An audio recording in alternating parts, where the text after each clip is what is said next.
नमस्कार, आदाब, सत श्री अकाल, जय भीम, जोहार। मेरा नाम है कन्हैया कुमार और आज हम सबसे बड़ी खबर लेकर के आप लोगों के बीच में हाजिर हैं। दोस्तों, सबसे बड़ी खबर ये है कि क्या राहुल गांधी जी की मुश्किलें बढ़ेंगी। जिस प्रकार से चुनाव आयोग ने उनको नोटिस दिया है, हम विस्तार से आप लोगों के बीच में जानकारी देंगे कि आखिरकार नोटिस क्यों दिया गया राहुल गांधी को। वहीं हम आपको ये भी बताएंगे जिस प्रकार से नरेंद्र मोदी जी की भी भाषा बिगड़ रही है, क्या उनको भी चुनाव आयोग नोटिस देगा। इस पर हम विस्तार से आप लोगों के बीच में चर्चा करेंगे।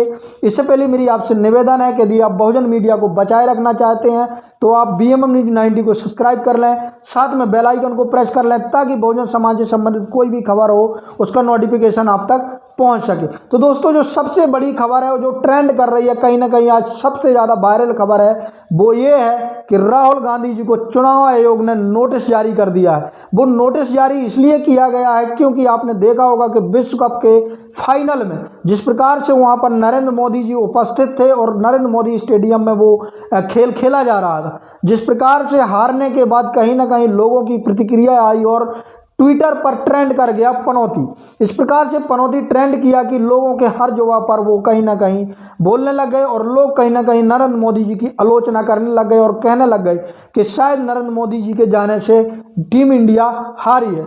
वहीं राजस्थान की एक सभा में राहुल गांधी जी ने भी अपनी सभा को संबोधित करते हुए उन्होंने कहा जिस प्रकार से भारत जो विश्व कप हारी है, कहीं ना कहीं हमारे भारत के पनौती की वजह से हारी है, क्योंकि वहां पर एक पनौती बैठे हुए थे।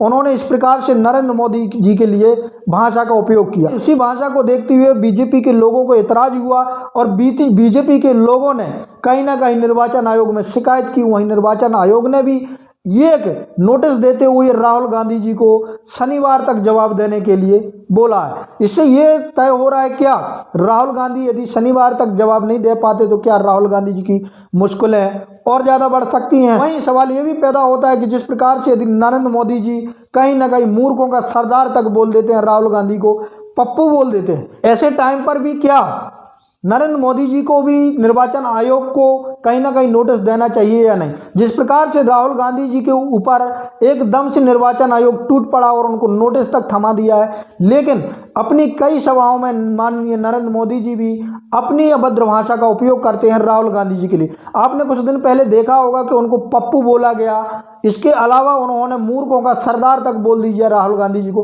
कहीं ना कहीं इससे ये समझ में आता है कि जो हमारे राजनेता हैं, कहीं ना कहीं मुद्दों की लड़ाई न लड़ करके कहीं ना कहीं वो एक दूसरे को टीका टिप्पणी में लग गए। वहीं उनको होना चाहिए कि जो हमारे भारत देश में बिगड़ती हुई अर्थव्यवस्था है, शैक्षणिक व्यवस्था है, आर्थिक व्यवस्था है, इन पर चर्चा करनी चाहिए। लेकिन कहीं ना कहीं जिस प्रकार से हमारे राजनेता एक दूसरे पर टीका टिप्पणी कर रहे हैं, वो मैं मानता हूं कि कुछ हद तक सही है, एक दूसरे को विपक्ष में बोलना, लेकिन जिस प्रकार से अमर्यादित भाषाएं का उपयोग कर रहे हैं एक दूसरे को, कहीं ना कहीं ये ठीक नहीं है। कहीं ना कहीं ये हमारे भारत देश की जनता को भी समझना चाहिए कि क्या ऐसे लोगों को हमें प्रधानमंत्री या मुख्यमंत्री बनाकर भेजना चाहिए जो कहीं ना कहीं जो हमारे सामाजिक मुद्दों की या सामाजिक न्याय की लड़ाई नहीं लड़ते।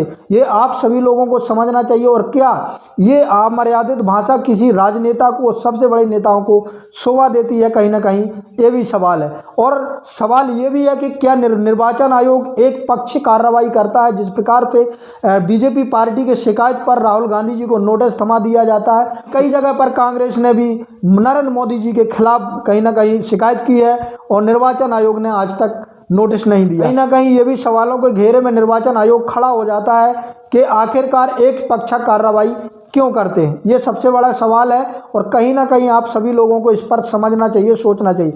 वहीं कुछ लोगों का कहना है कि जिस प्रकार से बीजेपी अभद्र भाषा का उपयोग कर रही है, जिस प्रकार से 5 राज्यों के विधानसभा चुनावों में कहीं ना कहीं जो हार नजर आ रही है बीजेपी को, वो उसकी बौखलाहट है।